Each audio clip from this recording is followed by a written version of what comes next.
നമസ്കാരം. മല്ലു ഫുട്ബോളിന്റെ മറ്റൊരു വീഡിയോയിലേക്ക് എല്ലാവർക്കും സ്വാഗതം. അപ്പൊ നമ്മളിപ്പോ ഡിസ്കസ് ചെയ്യാൻ പോകുന്നത് വരാൻ പോകുന്ന നോർത്ത് ലണ്ടൻ ഡെർബി മത്സരത്തെ കുറിച്ചാണ്. ഇന്റർനാഷണൽ ബ്രേക്ക് ആണ് നടന്നുകൊണ്ടിരിക്കുന്നത്. അത് കഴിഞ്ഞ് സ്പേഴ്സിനും ആർസണലിനെ സംബന്ധിച്ചിടത്തോളം വളരെ പ്രധാനപ്പെട്ട ഒരു മത്സരമാണ് വരാൻ പോകുന്നത്. രണ്ട് ടീമുകൾക്കും ജയിച്ചുകൊണ്ട് ആ ഒരു മൊമെന്റം കണ്ടിന്യൂ ചെയ്യേണ്ടതുണ്ട്.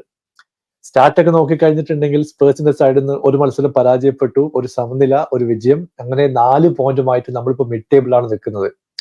ആർസണൽ ബ്രൈറ്റനെതിരെ പോയിന്റ് ഡ്രോപ്പ് ചെയ്തത് മാറ്റി നിർത്തി കഴിഞ്ഞാൽ വില്ലക്കെതിരെ 2-0 വിജയം, വോൾസിനെ 2-0 പരാജയപ്പെടുത്തി. അങ്ങനെ നല്ല ഫോമിലാണ് ആർസണൽ ഉള്ളത്. ഈ മത്സരത്തിൽ പോസ്റ്റോകോഗ്ലുവിന് എക്സ്ക്യൂസുകളൊന്നും മുമ്പിട്ട് വെക്കാനാവില്ല എന്നാണ് എൻ്റെ ഒരു പേഴ്സണൽ ഒപ്പീനിയൻ. കാരണം ആദ്യ സീസണിൽ ഇതുപോലുള്ള പല ഇഷ്യൂസും വന്നിട്ടായിരുന്നു. ഡിഫൻസിന് ഡെപ്ത് ഇല്ല, മിഡ്ഫീൽഡിൽ ആളില്ല, ഒരു ഡെഡിക്കേറ്റഡ് സ്ട്രൈക്കറെ സൈൻ ചെയ്തിട്ടില്ല.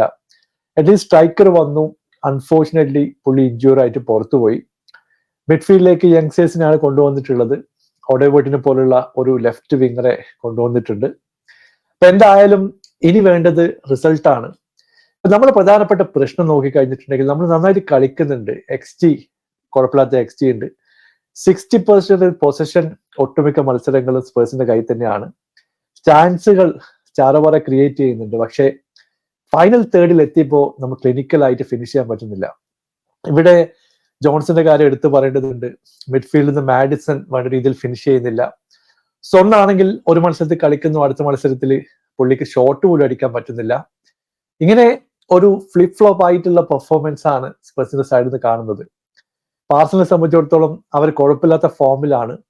ഈ ഒരു മത്സരം വിജയിച്ചു കഴിഞ്ഞിട്ടുണ്ടെങ്കിൽ ഒരു നല്ല മൊമെന്റം ആർസണലിന് കിട്ടും. അവർ ചിലപ്പോ അതുകൂടി കൺസിഡർ ചെയ്തുകൊണ്ട് ഒരു നല്ല പെർഫോമൻസ് കൊണ്ടുവരാൻ ചാൻസ് ഉണ്ട്. ഈ മത്സരത്തിലേക്ക് വരുമ്പോൾ എനിക്ക് തോന്നുന്നു കളി നടക്കാൻ പോകുന്നത് മിഡ്ഫീൽഡിൽ തന്നെയാണ്. ഡെക്ലൻ റൈസിന് ഡിസ്മിസൽ കാരണം അടുത്ത മത്സരത്തിൽ കളിക്കാൻ പറ്റില്ല. സ്പേഴ്സിനെ സംബന്ധിച്ചിടത്തോളം അത് ഒരു പോസിറ്റീവാണ്. പക്ഷേ തോമസ് പാർട്ടേ കിട്ടില്ല ഫോം കളിക്കുന്നുണ്ട്.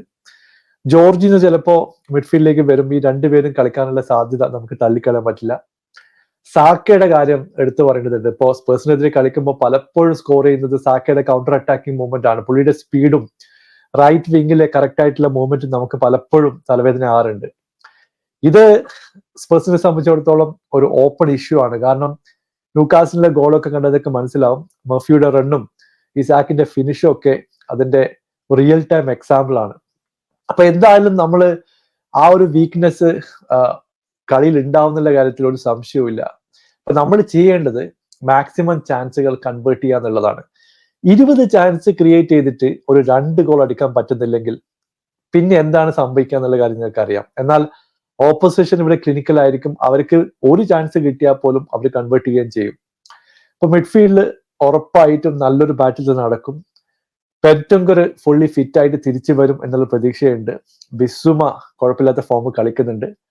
സാറിന്റെ കാര്യം ഇപ്പോഴും ഒരു ഹൈ ഫോമിലേക്ക് വന്നിട്ടില്ല.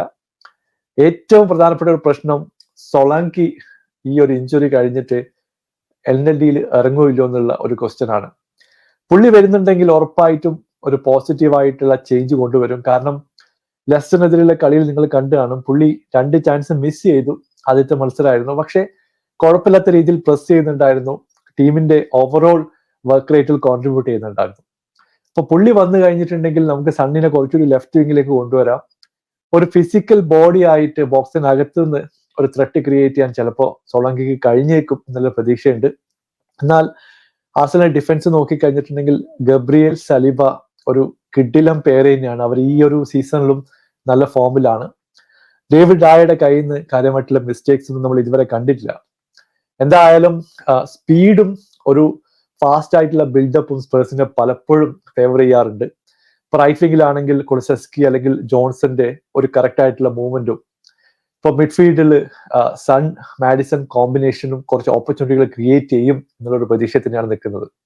ഇപ്പൊ മിഡ്ഫീൽഡിൽ നിന്ന് ബോൾ ലൂസായി കഴിഞ്ഞിട്ടുണ്ടെങ്കിൽ നമ്മൾ ഡിപ്പെൻഡ് ചെയ്യുന്നത് മിക്കി വാൻഡവിന്റെ സ്പീഡിനെ തന്നെയാണ്. പുള്ളി പലപ്പോഴും കൗണ്ടർ അറ്റാക്കിൽ നിന്ന് നമ്മൾ രക്ഷിക്കാറുണ്ട്. ഈ മത്സരത്തിൽ പുള്ളി ഫുള്ളി ഫിറ്റായി വരും എന്നുള്ള പ്രതീക്ഷയുണ്ട്. പക്ഷെ ആർസണലിനെതിരെ പിടിച്ചേക്കുക എന്ന് പറയുന്നത് അത്ര എളുപ്പമുള്ള ഒരു കാര്യമല്ല. അവരെ കൗണ്ടർ വളരെ ക്ലിനിക്കലാണ്. ഇപ്പൊ മിഡ്ഫീൽഡിൽ നിന്ന് ഒരു ത്രൂ പാസ് ഒക്കെ കൊടുക്കാൻ പറ്റിയ പ്ലേയേഴ്സ് ഉണ്ട്. ഇപ്പൊ ലെഫ്റ്റ് വിങ്ങിലാണെങ്കിൽ ട്രോസാർഡ് അല്ലെങ്കിൽ മാർട്ടിനലി വളരെ സ്പീഡായിട്ട് കൗണ്ടർ ചെയ്യാം. റൈറ്റ് വിങ്ങിൽ സാക്ക ഉണ്ട്. അപ്പോ ഒരു ത്രൂ കൗണ്ടറൊക്കെ വന്നു കഴിഞ്ഞിട്ടുണ്ടെങ്കിൽ നമ്മൾ പലപ്പോഴും ഒറ്റപ്പെട്ടു പോകാറുണ്ട്. ഇത് ആൻഡ് പോസ്റ്റക്കോഗ്ലുവിനെ സംബന്ധിച്ചിടത്തോളം വലിയൊരു തലവേദനയാണ്.